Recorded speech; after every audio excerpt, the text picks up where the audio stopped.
Whew, okay, so while I've been sitting over there, I've been focusing on, I just said to myself a second ago, Abraham, I really want to play with you. And then you called on me. Yeah, well, there you were. So consider this for just a moment, because this is a really good opportunity to understand something that we've been talking about. So we knew what we were reaching for.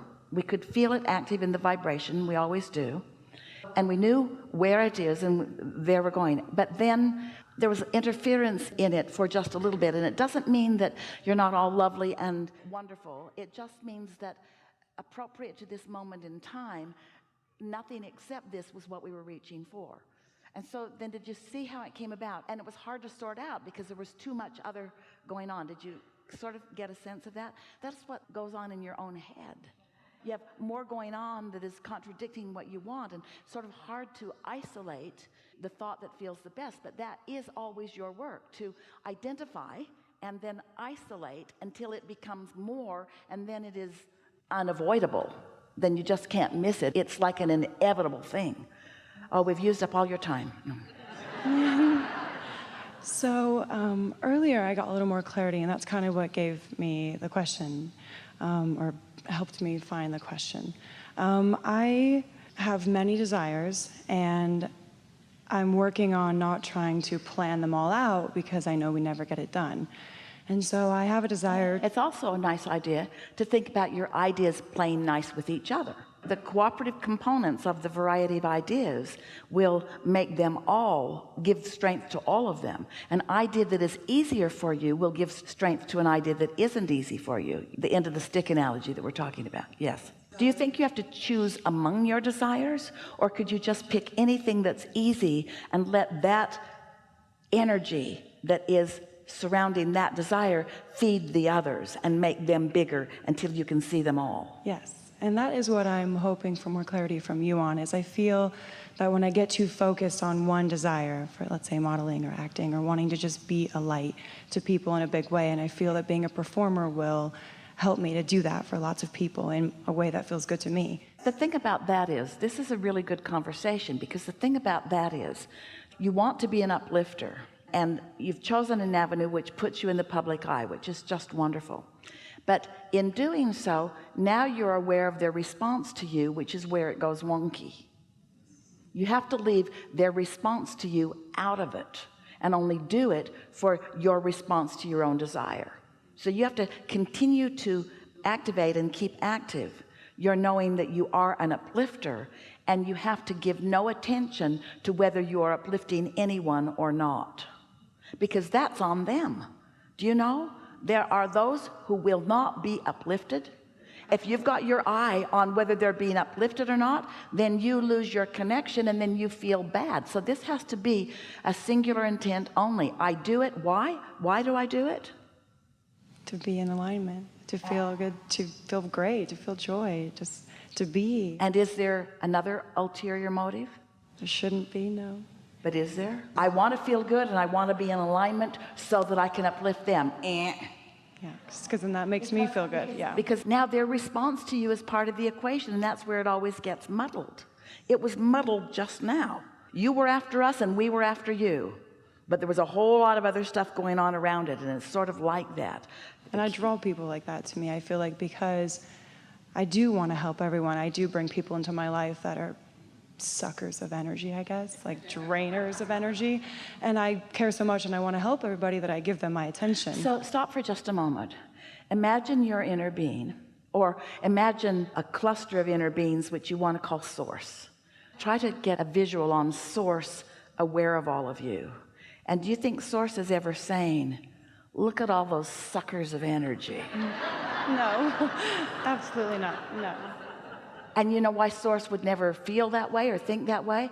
Because source remains in the replenishing mode. And so there's never any drag, there's never any drain. And not so with you either. So that wasn't our intent to point out to you that there is a drain. We just want you to feel the never-ending replenishment that is always yours. And I can always tell when I'm out of alignment because I feel exhausted. When I've given too much out of the vortex. Exhausted is the opposite of replenishment, isn't it? Yes, yes. And so I think more specifically, my question to you is, when I focus too specifically on a desire, I get all in my head about planning it out. Wait just a bit. Because we really want you to hear this. You cannot focus too specifically when you are tuned in, tapped in, turned on. But you can focus too specifically when you're not. And that's what I'm trying to do. I believe I'm trying to focus too specifically to get me to realize what I want more, where to go. How can you tell? So you're tuned in, ideas start to come, you're flowing with them, and it's good until it isn't.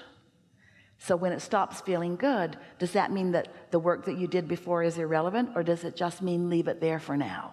That's what we call don't try so hard, don't try to make it happen, don't try to push the noodle. So I guess, because there are moments when I feel I'm so flying high and it's amazing, and I might not even be focusing specifically on anything, playing with my daughter or my dog, that is so adorable. Usually not focused specifically, because everything you focus on, you're working hard. Yeah, and I think that's what I want clarities on, is like when I get too wound up and I'm too focused, like it's too in my face. And what does that feel like? Give us emotional words that describe that.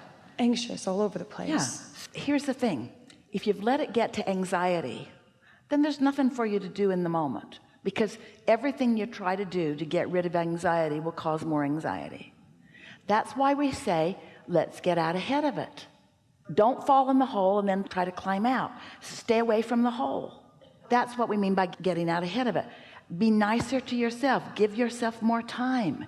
Do the things that soothe you most. Don't get depleted and then try to fix it. Do the things that encourage the opposite of depletion, which is renewal and replenishment. Find a time to meditate and do more basking and get off to yourself and let yourself daydream. Segment intend. Segment intent is getting out ahead of it. I just got in my vehicle. It's a new segment. What do I intend for this segment? I intend to have a wonderful transfer from one place to another. Because if you're out ahead of it, more momentum can happen. But if you've caught yourself in resistance and you try to fix it, the momentum follows the resistance rather than the allowing. Does that make sense to you? Whatever's most active within you, that's the direction that it's going to go. A while back, and Esther demonstrated it for friends the other day, we encouraged Esther to take a piece of paper and in one corner write something that was representative of good things she wants. And in the other corner of the paper, we asked her to put a symbol that was evidence or an indicator of things unwanted. And then we asked her to make herself a dot right in the middle of the bottom of the paper. And then we asked her to just begin daydreaming. And so she thought a thought that was in harmony with all the good things she wants. We just began drawing a little line from where she was in that direction. And as she thought more, then more. And as she thought more, then more. But eventually, and quicker than she would want to admit, but it was perfect and fine, she got somewhere where she thought a thought that started to go off this way. In other words, it was a action thought, a what I need to do thought, or an old belief thought. But because she had some momentum already going that way, in the moment that she started to go that way, she caught it and then thought a better thought about that, and off she went again. And then another thought sort of tried to take her over there, but she caught it and thought a better thought, and off she went. Now this is another way. In other words, you can, if you're in a good feeling place and you are sensitive to the way you feel, you can think the thoughts deliberately.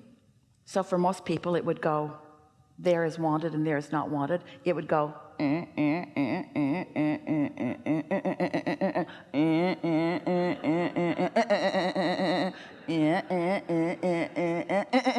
then you just want to kill yourself because you're working really hard at trying to control your thoughts, which is fine. We know you like achievement. Or you could meditate and get tuned in, which would lead you to blissful thoughts. And then you could receive an idea that just feels really good, and for a moment in time you could be right there. But what trips you up is you don't want to just be there in energy or in emotion. You want the manifestation. And in the moment that you begin the efforting, that's when you begin moving in the other direction. If we could convince you that everything you want is because you want to feel good in the having of it, then if you could let the feeling good be the singular intention that you have, not uplifting the world, not fixing things that are broken, not making the world a better place, but just having a really good time being the bright light that you are. Yeah. And I think that's, yes, I think that's exactly what I was hoping to get, because I feel like when I get too focused on, okay, I got to decide to be this or decide to be that, rather than just, I can just decide to be right now. But you know what? And then all that will happen. Sometimes that thought about being that came directly from your vortex. We're not for a moment asking you to discard those thoughts. It's wonderful to get an idea about what you want to do. Someone sat in this chair a little bit ago and just said, I want my bells to ring. That's a lovely thing. That's all you're asking for. So we're not suggesting for a moment that when those thoughts come, that you shouldn't pursue those thoughts. Satisfaction comes from one place and one place only: having an idea of what you want and moving in the direction of it. All we're asking you to be more aware of is when you are being a dream killer to your own dream. That's all. Don't be practical about your dreams, because when you're practical about them, you try to put pieces in that you don't have yet. You are practical. You are humans. And it's the thing that Esther is most focused upon not focusing upon these days. It's the thing that she's most focused upon not focusing upon. She wants to jump into action too soon, because the dream doesn't feel like it's enough, but it is. The dream is enough. And if you can dream it and it's enough, and dream it and it's enough, and dream it and it's enough, and dream it, it's enough, it will demand things of you that you can't not give it, but they will be things that are in harmony with the dream. The impulse will be so strong that nothing could keep you from following that. And that's the difference between receiving the thought and trying to think it into place. Did you get that? Yes, yes. Yeah. Thank you so much. Thank you. Really good.